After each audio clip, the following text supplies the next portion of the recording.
All right, welcome everyone. Resemblance of Sanity. I'm Caleb. I'm Jacob. And we're here for Great Pretender, Season 1, Episode 6. All Our right. boy turned himself in. It's going to be a new arc of the story. We're going to be going into whatever the next case will be.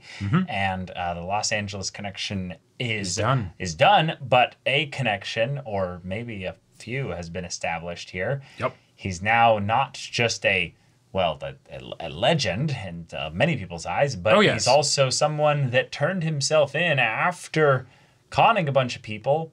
So a legend in multiple different ways. Yeah, in a couple different ways. I'm actually excited to hear about the ways in which when he gets out of the slammer, that people kind of come to him with the like, so what was that? Who are you? What is your deal? Yeah, good behavior and all that stuff. Maybe get a better deal for what you're doing, because you definitely, like, you brought in a sack of cash and like, hey, give this to the victim. So we can't really argue with that. But at the same time, what's your deal, man? Yeah. So what are you going to do with your life? Con the right people? Be interesting. But all right, y'all, without further ado, let's get into this. Cold open. Oh. Within media res. Okay. Mr. Joestar behind the wheel. Well, he's already back with the gang, it seems. Yeah. You're probably wondering how I got into this situation. Uh-oh.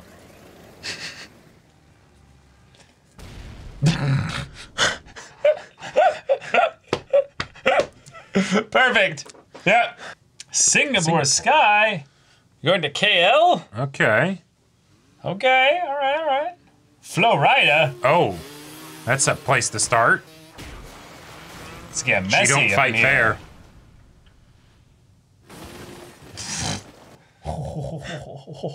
Wipe out. Yeah.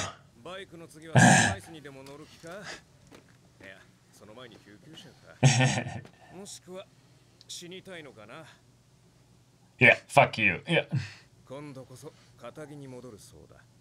Ooh. Really? So they have to tempt him. Yeah. Right, so he's actually just gonna become a good citizen. Okay.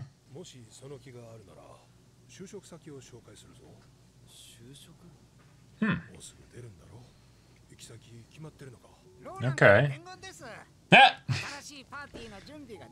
Yes. And he's denying them. Wow, those eyes. It's like he went into the military, you know? Yeah, it doesn't look like just a facade, but at the same time, this could be part of the act since he. I don't think it's part of the act. I don't think so either. I think it's all. He doesn't plan to do any more stuff like this. Yeah. So was it the exact amount of years that he predicted? Maybe. Wow. Damn. I do like the idea of seeing him just get up to a regular life now that he's out. Nope. It's a worker. Yeah. That's not your luck anymore.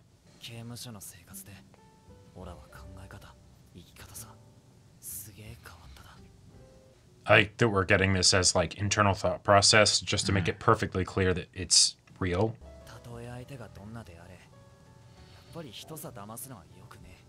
Okay.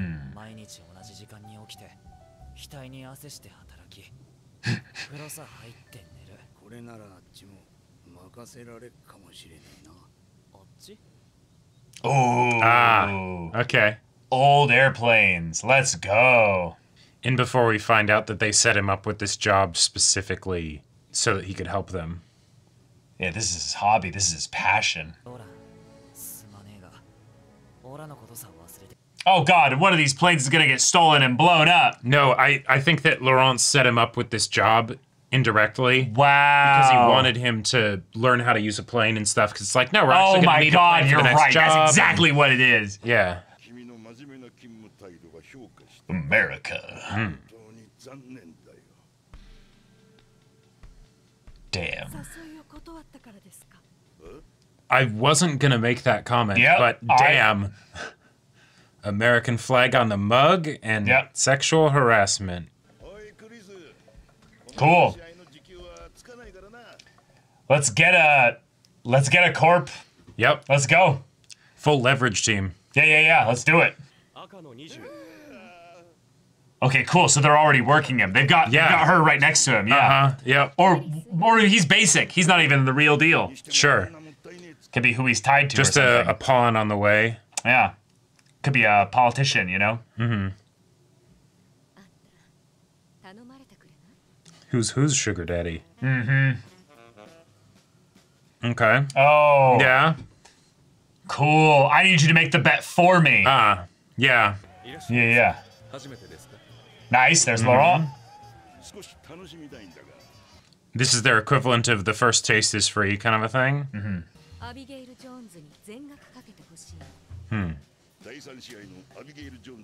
And he wins a little bit here so that he'll put in the rest of his money coming in on another one. Yep. Yeah.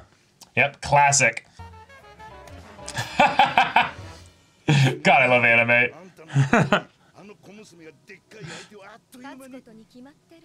Yep. It's fixed. You tell them the half-truth of like, no, this is all a con. Right. Oh, but you're in on it. Oh, exactly. Yeah. Mm-hmm. Nice. Now he puts a lot of his money on it too. Yeah. Mm-hmm. Yeah, it's like, well, I might as well, just try it out. Because it'd still be chump change for him as a business guy.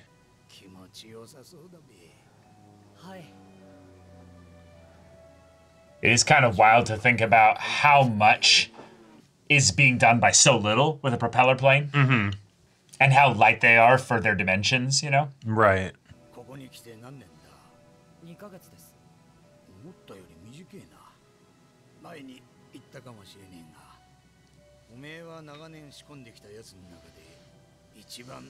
Wow, if you're right, Jacob, this is such a good... I want this to be genuine, but I don't think it is. No, I don't think it is either.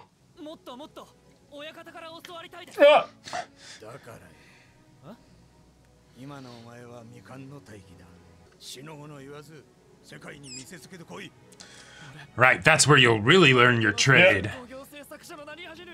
And his whole thing is probably completely made up. Oh, yeah.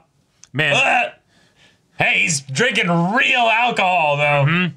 This would make a person so paranoid if you know that, like, cons could get this involved in everything. You'd, like, start triple checking everything in your life just to be like, okay, this is real, right?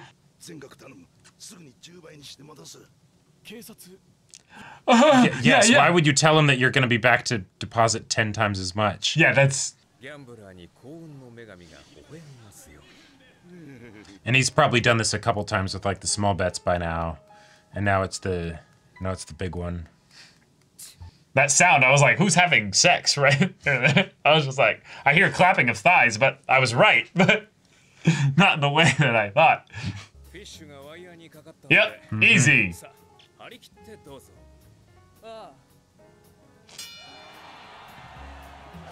Oh, right. They don't have to steal it. They can just make it be something where no, that's what I was saying. Everybody's in on it. Yeah. The whole thing is made up. Yeah. Yeah. And he has no recourse for it. It's a real punch, Yeah. And she's gonna... Oh no. Yeah. She's gonna sell it. This is all part of the act, right? That way he won't think it's like a called thing. But she's still gonna lose. Ah! Oh. He jabbed her eye! Oh, they're gonna kill each other!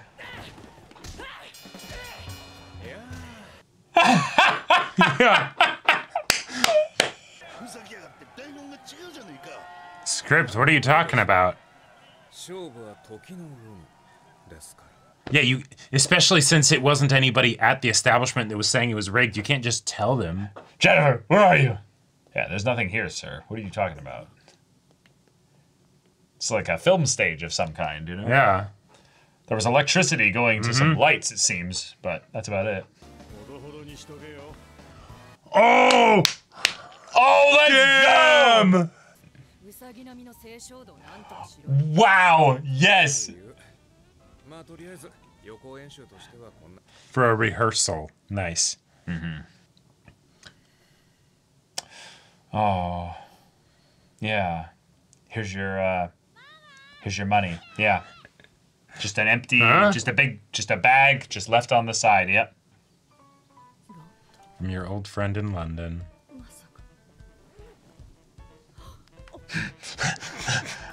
Oh my God. Yeah. All right. See you later, Space Cowboy. Yep, that's right.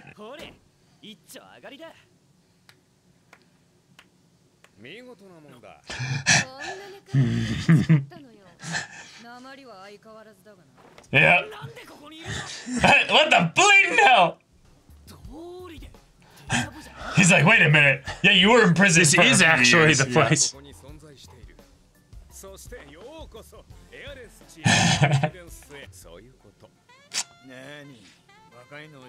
Nice. Good money. さすがに拗ねちゃったわよ。せっかくシャバに戻ってきたんだ。これから一人で地道に生きる。そうね。私たちは仲間じゃないし、しくじったら見捨てちゃうもんね。このサム王子が独占的に運営しているのが。Okay. そこで我々は2ヶ月後のシンガポールラウンド。Singapore round. Oh, okay. ただ純粋にメカニックとして雇うって。Ah. Yeah, we needed a mechanic that wouldn't rat us, basically. Sure. There you go. How have you know? Yeah. You know what? I took care of that plane, goddammit! I put love into that thing. I aeronautically took that plane to dinner, you know? I pleasured it.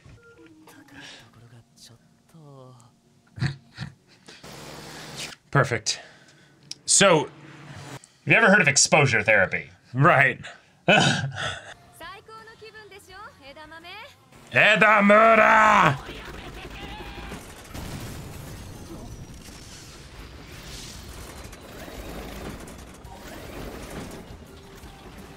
So this isn't part of some crazy demonstration or whatever. This is just the test drive. Oh my God. Wow, even that was a scam.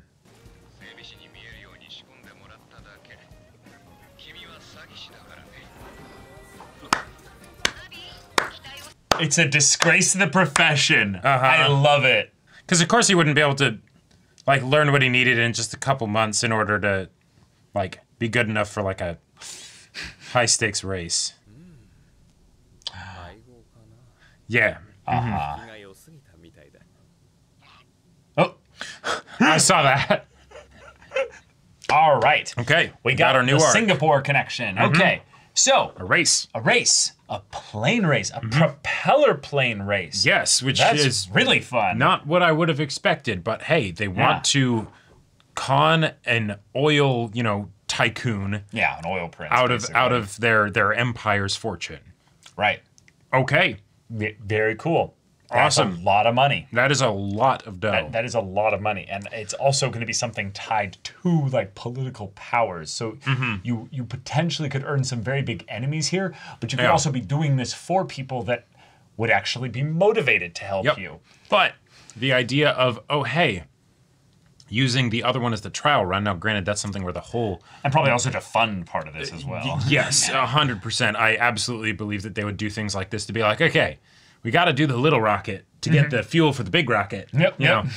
and so, okay, now we've got our expenses, covered, and now we can actually do the thing. Yeah, but NASA they want the contract. Let's run the whole thing now. Yeah. But now it's like this is an actual race. Now, granted, if you're doing gambling and stuff, then that's something where you can have a level of recourse of like, hey, you gave us the money. It was part of the agreement. It's not our choice. It's just, sorry, it's tough luck. That's part of the game. Like, you can do that level of like, hey, we still exist within the system and not need to worry about this mobster is going to kill us and all our families, Right. Like, but the method of potentially trying to set up a rigging of the airplane race to just cheat. but with cheating, but you're trying to get the person that runs the event. Yeah, so why would the person that runs the event bet against their own event. I'm 100% calling that they are not telling Edamura everything. Right, and that, yeah. especially at the very least with the fact that the Singapore race is not actually where the money's going to be made. And since they said that that's just one round, and that's where it's going to get a bit more complicated. Yeah. But yeah, the idea of, hey, our plan is to, even if it's by cheating, win this race. Right. That's an actual race. That... people that are actually experts on the topic are also probably trying to do that, including cheating and all of that stuff, right? So, like, being confident won't necessarily help you here. Yeah. So I think that there's something else going on. I think that them getting the 200 million is part of it, but it's the how and the why. Yeah. So obviously 200 million is a great reason why, but the reason why this is their thing for their 200 million probably is because there's something that they can do to make them have to cash out on something that goes either wrong in their race or something where they're already doing rigged bets specifically, and they need them to be basically caught in the act of doing their rigged bets with their own cheating thing, and then they bring in their cheating thing to beat theirs, and then it's the, oh, okay, cool. Or it's the, we know that you're cheating. We're going to be your supplier of a cheating mechanism that can then make you lose, and then we bet everything on it. Yeah, we're going to make you think that this is something that will make you a surefire winner, and that way you bet the farm and all that stuff. Right, but I just don't see a way that they could convince them to bet on Abby. Yeah, that's that's one I'm having trouble with. Well, there's probably more picture that we need to see. There's probably more picture because we are getting a different kind of introduction to this one than the previous one, where he is actually semi being brought in from the get-go. Not quite the very beginning, but... I love the way Laurent plays it, though. He's just like, oh, yeah. This guy? Yeah, he taught you the bare minimum you would need to act as a mechanic. Right. No. Let's not disrespect the industry of amazing aeronautical engineers and mechanics. You don't know shit. You don't know jack shit. But you can talk very convincingly about how, oh yes, the aerodynamics and the propeller and the heavy machinery and fluid dynamics. Exactly. You are very passionate about it because you were actually genuinely trying to learn this stuff, and you made a connection with this guy emotionally. And like it was powerful. Like it's one of those dream, man. Yeah, exactly. I loved that guy, and I'm like, oh man, I knew it was all an act. We know it's an act, but we really wanted it. That would have been nice if it was real, right? But what I'm thinking is that the reason for this job is less so the aspects of like, okay, we're gonna use the race or whatever or something like that, but rather that they determined that this person is a mark that they can actually get, because no one is going to bet the farm on a race. That's not how it's going to work. And maybe 200 million isn't the whole farm or whatever, right? But that goes to a level of like, basically like loose fingers on your cash, on your family's empire and everything, that I think there's either going to be some kind of specific motivating reason why, like... Well, it has to be fear. It has to be some kind of... Yeah, like... It has to be some... Because I think greed in a lot of ways that's is not going as strong as like, fear. If greed would get somebody to bet that kind of money... Unlike the punching, they wouldn't have the money anymore anyways. Even that business guy, I don't think they cleaned him out of everything he owned. No. They just got a shitload of money out of him, right? Yeah. Because it's this is what I could theoretically be willing to lose. And also probably, while he did clean out like at least one account. He did clean out probably a few million. That's enough then for her to then sue him and pay lawyers to get him for everything he's worth. Sure, right. Like it's, yeah. And so with the situation of this job here, I'm very curious to see the exact character of the mark, because with Kasano... And the fact that there's two, kind of. Yeah, with Kasano, it felt a lot more like straightforward of like, okay, there's a mobster. Mobsters have a lot of money, and it starts out as just we're going to sell him this drug that's bogus and make a quick buck. And then, turns out that along the way, we're actually going for a longer con where we're going to clean him out of everything because he's going to think that he's, going to lose everything, right? Yeah. And so that's the game that they're running. But and there was the reason why that worked, right? And also why they had to go to that level of an extreme to get his money, because he's a mobster, he's going to be very tight-fisted, he can go after you, all of these things. Whereas in this case, even though it's someone that's very powerful and wealthy, it's someone that's more or less in the public eye and is not going to have the same kind of, interactions with you that Cosno would. So I want to know more. Like, this episode was very, like, it was kind of the introduction of the Khan, but it was more the introduction of, like, hey, this is where Edamura's at. This is how they convince him to get back into it. But we still don't actually know what he's really going to be doing, Yeah. Now, one of the things I like about this is because they're brothers, and they're both heirs to an oil kingdom, you could play them against each other. Sure. The other thing that I really like about this is that while there's two of them here, only one of them specifically is mentioned at the end here. Prince Sam here is the sole administrator of the Pathfinder air race. You see what I'm saying here? There's a jealousy angle where you could have one of them betting against the other. Okay, I like it. Yeah. And you could also end up sticking them into a situation where they know that the other person is betting against them. Sure. So they both end up fighting a proxy war, and they are the suppliers of the mechanisms missiles, by which they will fight, and then they end up cashing out once they've all... And that's where I think it goes back to what you were saying of, like, it doesn't make sense that Abby would be the one that would be actually, like, racing, because I totally get the idea. Racing in it, but not who they're betting on is a good bet like if they think it's the, hey, we've got this surefire thing, it's going to make you win. We're going to do a demonstration where Abby will fly the plane, and you'll be able to see how much this soups up your propeller plane, right? And so, hey, you take this, effectively the same kind of a thing, right? You take this Sakura magic, and you'll be untouchable. Yeah. No way you could lose. And then that's how they kind of get it, because then they get them to bet on a thing that they think is a sure thing, but even then, like, the bet would have to go through Laurent. Like, it couldn't go into just a general betting pool, because the only reason that worked before... Cash out to a bunch of people then. Cash out to a bunch of people. The only reason it worked before is because we were the entire, like, arena, right? Like, all of it was us. So, it didn't matter.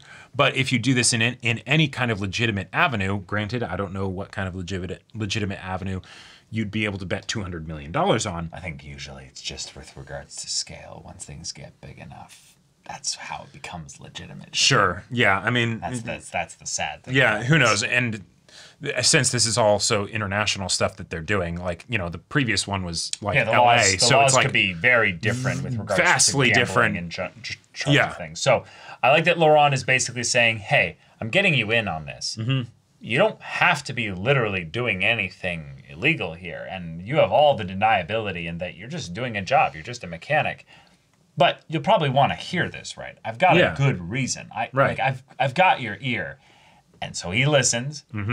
And while there's no, and I am kind of almost surprised that he didn't do this, he didn't go for the, like, I'm going to try and make these guys seem to be super evil and try to be like, there's a moral reason why you have to do this. Which means that Edamura is not, he is not a confidence man. Right. It's because of moral reasons as to who would be, like, there's no person that could be bad enough for him to want to do it, according to maybe Laurent's, like, kind of. Well, yeah, that's where it's the thing of, because, so this is a new leaf for Edamura of what we got earlier in this episode, but it's also subverted in the same episode. So we can't really see the depth to which it goes. The fact that Edamura seemed to believe it, okay, cool.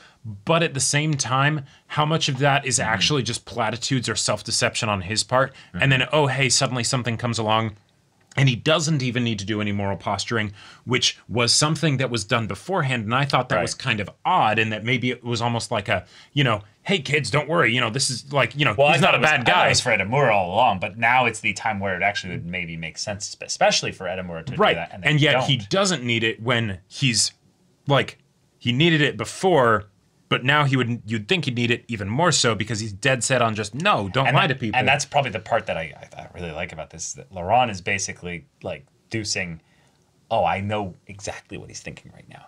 He's trying to push himself away from the drug, push himself away from the addictive thing, because he knows how much he wants it. Right. And yet, all I need to do is keep sniffing him along, and eventually he'll come back, because I know he wants to. And that's where I think that Laurent is well, like, I mean, I don't think anyone would really argue with this too much. Laurent is absolutely hiding something from him as far as the plan and everything in order to also con him along with this. Yes. The question is as to what degree, and when he finds out, how mad will he actually be at Laurent, right? Will it be the thing of the, fuck, you're manipulating me, versus the, good one. Good sales pitch, you know, right? Like, I like it. Game recognizes game, all that stuff, you know? So, I'm not sure. Yeah, right now, all this is pretty safe. All this is pretty safe. He is on her island, which I just love that it's hers, and he's like, oh shit, yeah, I was wondering why. Like, I love that as a joke. I've seen this beach before. Because we suddenly cut over here and we're there. Right. But the idea of like not showing it to then suddenly showing it, and that being the thing where, because he didn't notice it, we weren't shown it. Yeah, and he probably just was sent here by the old guy, you know, being like, oh, well, that was the recommendation. Yeah, That's what it was. Right, exactly. You know, go over here, it'll help out. And then he's just, okay, you know. It's kind of familiar. Yeah. Weird. Right. Like, it's been years, you know? Yeah, exactly. And also, like, when you're on the ground, I feel like it'd be harder to recognize an island, you know? Like, you might be like, this beach kind of reminds me of, we're probably in the same general area, not I'm on that actual island, you know? Right? Like, just, oh yeah, these nice beaches. I really love this part of the world, you know? And then it's like, oh wait, no, this is actually that. You know what? I thought that palm tree looked familiar. Right, you know? right. Yeah. But that skyline. What? It's too blue. Yeah. Yeah. But God, this show is pretty. I love all the painting backgrounds. They're so wonderful just to communicate lighting and stuff. I love the motion from this episode. The points where Abby, both when she took the spill off of the bike, that was like... That was really cool. I was surprised how like... fluid that looked. Yeah, I don't think I've ever seen like that kind of like ragdoll like stuff be done in like anime. But then also just when she takes the punch and it's like, oh, that was a... Ow. Like that was a bad punch. Like I felt that one. I kind of want to see the wipeout here again. Yeah, takes the hit. Like the arms sort of like flopping behind her and everything. Definitely.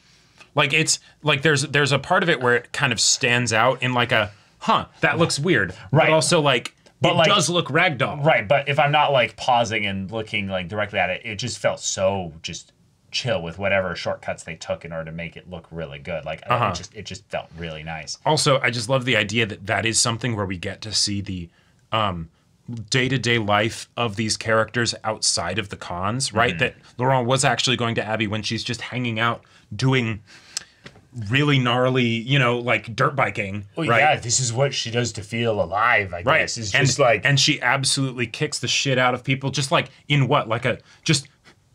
What the fuck, bro? We're just hanging out on, like, you know, we're just doing dirt biking. You don't gotta, like, try like this is some crazy race or something. We're just hanging out. Like, no, I'll bet you anything. That was an actual race. Yeah. And she's like, no, I will win. I will absolutely win. But she's an adrenaline junkie. Absolutely. And so the part where he's like, oh, she'll absolutely take a punch and take a fall. She absolutely will. She loves that shit. And she's she will absolutely ride in a plane that is going to explode potentially. When she realizes that, God damn, that hurt. Yeah. That fucking hurt.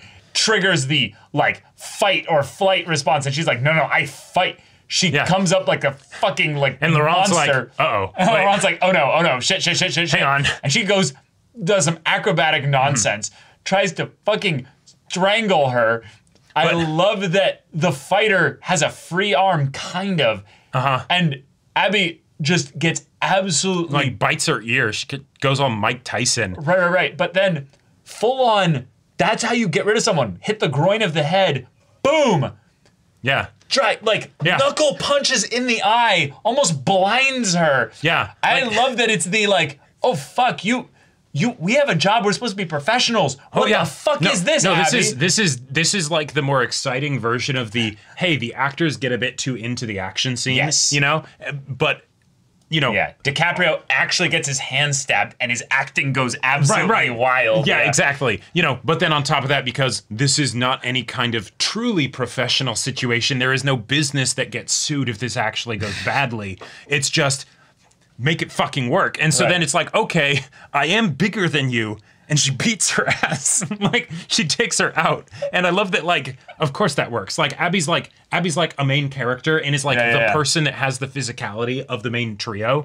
But No, she still gets laid out, right? Like that's still just how it happens. And then she gets thrown over into the side there. She's like screaming. Yeah, and she pushes the ref away and is like, "All right." And she starts knees are in the like face, kicking. Yeah, like and the ref's just like, "Okay."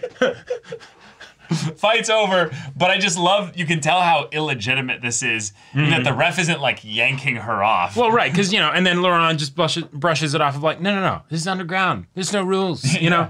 It's like, wait, so then why is the ref there? Just to make sure nobody gets killed? Like, I would love to, like, just imagine the ref's mind, right? He's like, okay, this is I'm getting paid a lot for this game. I'm getting paid a lot to just kind of stand here and be like, hey, I'm a muscly guy and I can act really well. Yeah, exactly. I'll throw myself in between these two, people in the middle of their violence, And then, like, it actually gets out of hand. He's like, oh, shit.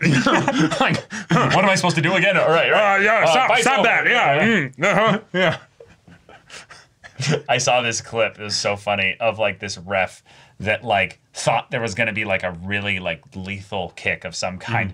And, like, leaps full on, like, ragdoll, like, right between the two fighters. And the fighters just both look at the ref like, what the fuck? Like, see, I have a special, like, place of respect in my heart for the refs that, like even if they are active or whatever, but like there's two dudes that are, sometimes literally roided out going at it, and it's this is getting too violent, I'ma just get in the middle. Like, it's like, what kind of balls do you have? Yeah, right, like it's yes, there are especially bad repercussions if they do anything to the refs. That certainly helps. Well, yes, but like, have you ever seen the fights where the fighter loses it, hits the ref, and the ref claps them back? Have you ever seen a clip like that? No. You've got to go look them up. They're and you're not talking like rules-wise claps them back, but like actually, like, That sounds amazing. Like, it's like, no, bro. I've been doing this for 20 years. Yeah. Like, I'm still alive, too. Listen here, you little shit. Yeah, exactly. Like, where the person, like, kind of loses their mind for, like, 5 seconds, and you can tell, like, oh, shit, they're seeing red. Yeah, they're an animal right now. Practiced violence is It's a hell of a thing. But anyways, we're losing track with what the episode is. This is a great setup for a new arc here. We have a lot of specific things that we can get into with regards to Edamura, where he's set up to be turning a new leaf, whether he is, whether he isn't.